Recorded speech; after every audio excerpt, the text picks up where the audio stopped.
काठी बहुत अच्छी लग रही है तू, आदत डाल ले, क्योंकि तेरी कुर्सी तो गई। नमस्कार। गंगूबाई काठियावाड़ी एक बॉलीवुड बायोपिक ड्रामा है। फिल्म में आलिया भट्ट मुख्य भूमिका है। फिल्म की कहानी गंगूबाई काठियावाड़ी के जीवन पर आधारित है। फिल्म में आलिया के अलावा शांतनु माहेश्वरी गंगूबाई के पति के रोल में और अजय देवगन करीम लाला की भूमिका है। इज्जत से जीने का, किसी से डरने का नहीं, ना पुलिस से, ना एमएलए से, ना मंत्री से, ना भड़वों से, किसी के बाप से नहीं डरने का। 16 साल की लड़की जो मुंबई में रेड लाइट एरिया में आई और एक डॉन के घर बेखौफ होकर घुस जाती है और उससे राखी भी बांध आती है। गंगू रेड लाइट एरिया में काम करने वाली महिलाओं के अधिकारों के लिए प्रधानमंत्री तक पहुंच जाती है। ये कहानी उस गंगूबाई की है जिसकी तस्वीर कमाठीपुरा की हर औरत और युवतियां जो रेड लाइट एरिया में काम करती थी वे अपने पास रखती थी। 16 साल की गंगा हरजीवन दास काठियावाड़ी एक गुजरात के काठियावाड़ी की एक लड़की थी। परिवार वाले बड़े इज्जत पसंद लोग थे और गंगा को पढ़ाना लिखाना चाहते थे, लेकिन गंगा का मन वे बॉलीवुड राज करना था और वो हीरोइन बनना चाहती थी और वो बॉम्बे जाना चाहती थी। एक दिन उसके पिता के पास एक लड़का काम करने आता है, रमणीक, जो पहले से मुंबई में कुछ समय से था। जब ये बात गंगा को पता चली तो वह खुश से नाचने उठती है। अब गंगा को रमणीक के जरिए से बॉम्बे जाने का एक सुनहरा मौका भी मिल जाता है। गंगा ने रमणीक से दोस्ती भी कर ली और कुछ समय बाद प्यार में बदल जाती है। उसके बाद दोनों भागकर शादी कर लेते हैं। उन्होंने मंदिर में शादी किया। उसके बाद गंगा अपना कुछ सामान और माँ के गहने उठाकर रमणीक के साथ चल बैठती है।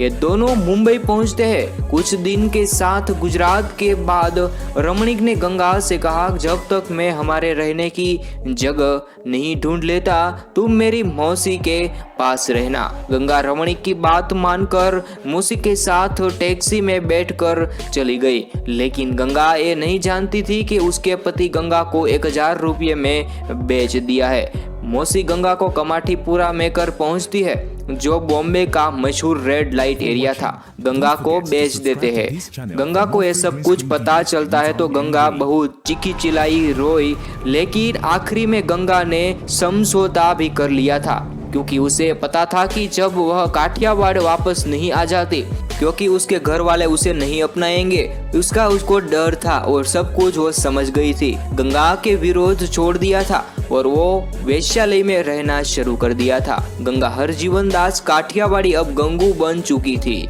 और गंगू के चर्चे दूर दूर तक होने लगे थे। लोग जब भी कामठीपुरा आते तो गंगू को जरूर पूछते हैं। एक दिन शौकत खान नाम का पठान कमाठीपुरा में आता है। आने के बाद वह सीधे गंगू के पास जाता है, बेहरामी से नोचा घसीटा और बिना पैसे दिए चला गया। और गंगू के पास आने के बाद क्या करता है देखो, नोचा घसीटा और बिना पैसे दिए वो चला जाता है। गंगू के साथ कुछ ऐसे व्यवहार करता है जिसने गंगू को बचाने की कोशिश भी की। पठान ने उसे बड़ी बेईमानी से ढकेल दिया था और घायल भी कर दिया था। इस बाद गंगू की इतनी बुरी हालत हो गई कि उसे अस्पताल में भी भर्ती करवाना पड़ा था। इसके बाद गंगू ने अपनी मन में ठान लिया था कि वो अपने आदमी को सजा देंगे। जानकारी लुटाने के बाद पता चला कि उस आदमी का नाम शौकत खान है और वह मशहूर डॉन रहीम लाल के लिए काम करता है। उसके बाद गंगू रहीम लाल के घर पहुंच जाती है और उससे अपनी सारी हालत कर दी ऐसी बात कहती है। करीम ने उसे सुरक्षा का पूरा दिलासा दिया, जिसके बाद गंगू ने एक धागा राखी एक रूप में करीम की कलाई पर बांध दिया था और डॉन को अपना भाई बना के राखी भी बना ली थी। तीसरे हफ्ते के बाद वह पठान वहां फिर आया।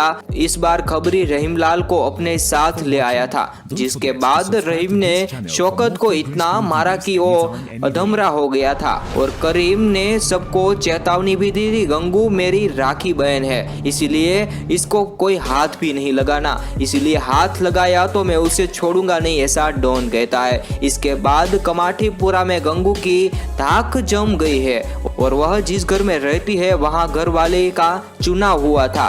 एक घर वाले वो रहती थी, वो 40-50 कमरे को मैनेज किया करती थी और उसके ऊपर होती है बड़े घर वाले जो कि सारी बिल्डिंग को देखा करती थी। गंगू ने पहले घर वाले के पद को हासिल कर लिया था, उसके बाद वहाँ पर धमाका मचा दिया। गंगू कभी किसी लड़की को बिना उसकी मर्जी के वेश्यावल में नहीं रखती थी, जो छोड़ के जाना चाहते थे उसको वह जाने देती थी। वह वेश्यावृत्ति में धकेली गई लड़कियों के हल के लिए लड़ाई भी लड़ती है, उसके समान अधिकारों की वकालत भी करती है। देश में वेश्यावृत्ति को वैध बनाने के मुद्दे को लेकर गंगूबाई ने उस समय प्रधानमंत्री तक से भी मुलाकात करती है। गंगा से गंगूबाई बनने तक का सफर उन्होंने फिर रास्तों से होकर किया है। इस फिल्म की शूटिंग 8 दिसंबर 2019 को शुरू हो गई थी और इसकी शूटिंग 27 जून 2021 को पूरी हुई है। और दोस्तों, गंगूबाई फिल्म के बारे में, इस कहानी के बारे में आपका क्या कहना है जरूर से कमेंट करके बता सकते हैं। आपने गंगूबाई फिल्म देखा है तो जरूर से कैसा लगा वो फिल्म जरूर से कमेंट में बता सकते हैं। और दोस्तों, फिल्म की कहानियों के बारे में जानकारी पाने के लिए जरूर से यूट्यूब चैनल को सब्सक्राइब कर देना। और दोस्तों, आपको ये वीडियो अच्छा लगा हो तो जरूर से वीडियो को लाइक कर देना।